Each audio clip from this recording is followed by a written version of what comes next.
Hablaremos ahora de los niveles de prevención. La educación en salud tiene su campo de acción en estos niveles de prevención, dando a la persona los conocimientos necesarios para prevenir la enfermedad, minimizar el daño y evitar la muerte prematura. Ya hemos visto la importancia de la prevención en el proceso salud-enfermedad y que para poder efectuar esa prevención de forma adecuada, debemos conocer las características de la enfermedad y cómo interactúan el agente, el huésped y el medio ambiente durante este proceso. También es importante conocer cuál es la evolución esperada del padecimiento y de esta manera intervenir de forma oportuna y efectiva. La prevención se da en 4 niveles, relacionados con el momento de la historia natural de la enfermedad en que se encuentra la persona. Se nombran de acuerdo a su orden como prevención primaria, prevención secundaria, prevención terciaria y prevención cuaternaria. A la primera, a la prevención primaria, se le ha dado mayor importancia en los últimos años, pues es la que se da a la persona sana, con el fin de que conserve su salud y que se evite o retrase la aparición del daño. Esto se logra a través de la educación en salud y en el involucramiento de la persona en el desarrollo de su comunidad. Para que un individuo sea competente en el cuidado de su salud, requiere conocimientos sobre alimentación e higiene adecuados, tener el suficiente ingreso económico para satisfacer sus necesidades básicas y una vivienda digna.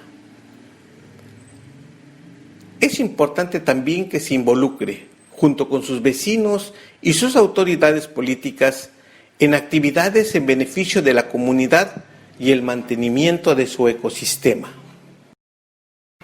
Ya hemos señalado que el proceso salud-enfermedad se da dentro del trabajo conjunto del individuo y la comunidad, de las acciones gubernamentales y las privadas. Todo ello en busca del mayor beneficio biológico y social.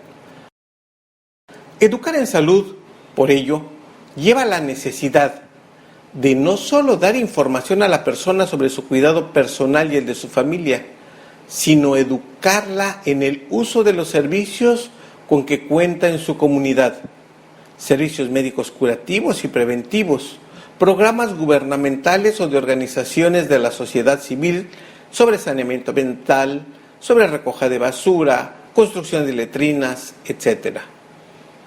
La persona debe también aprender a manejar sus ingresos y distribuir atinadamente su gasto familiar. Como vemos, la prevención primaria requiere del dominio de una amplia gama de habilidades, de acciones individuales y grupales, de acciones personales y gubernamentales para mantener el equilibrio de los agentes involucrados en el proceso salud-enfermedad.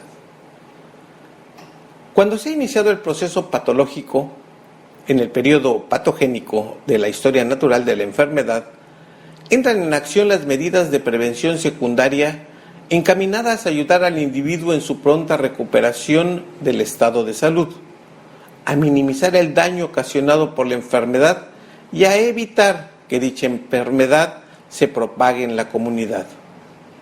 Mediante el diagnóstico y tratamiento oportunos y suficientes de la patología que se presenta, se intenta evitar el daño temporal o permanente en las capacidades orgánicas, motoras o intelectuales de la persona. Si la enfermedad dejó alguna disminución de las capacidades del individuo, entra en juego la prevención terciaria, que consiste en la rehabilitación de la función dañada o la adaptación del individuo a su nueva realidad, aunado al desarrollo de nuevas habilidades que le permitan reincorporarse a la vida productiva. Por último, y en ocasiones sobrepuesta a las otras etapas, se encuentra la prevención cuaternaria, que consiste en tomar las medidas de control necesarias para evitar la sobremedicación y la realización de procedimientos quirúrgicos o estudios innecesarios que afectan la economía, la salud y el estado psicológico del individuo, y retrasan su recuperación o adaptación. A esto se le llama sobremedicalización del paciente.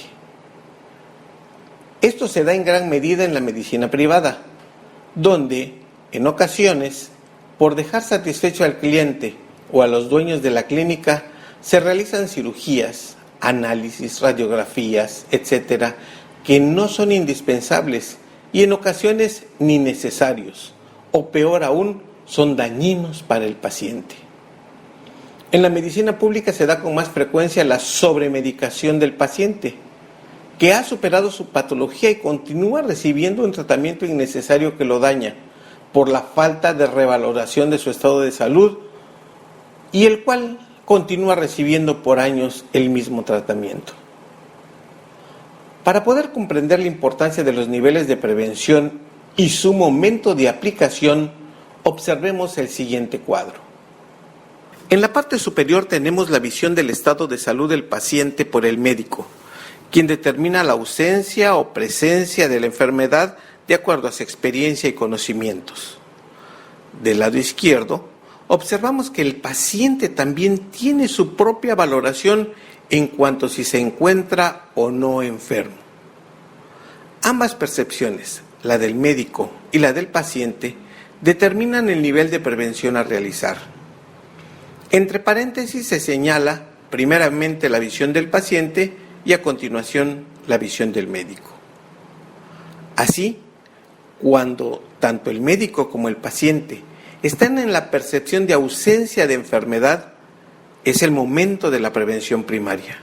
Cuando el paciente no se ha percatado de que está enfermo, pero el médico tiene la sospecha o certeza de que hay una patología presente, se deben realizar actividades de prevención secundaria. Cuando el paciente ya es consciente de que la visión del médico es correcta en cuanto a la presencia de la enfermedad, ha llegado el momento de las acciones de prevención terciaria, es decir, de la rehabilitación. Si el paciente se siente o cree aún enfermo y el médico considera que es necesario suspender el tratamiento porque la patología ha remitido, las actividades de prevención cuaternaria son necesarias para evitar la medicalización del paciente. Damos con esto por concluido el tema de los niveles de prevención. Revisen la bibliografía sugerida para ampliar sus conocimientos sobre el tema. Saludos.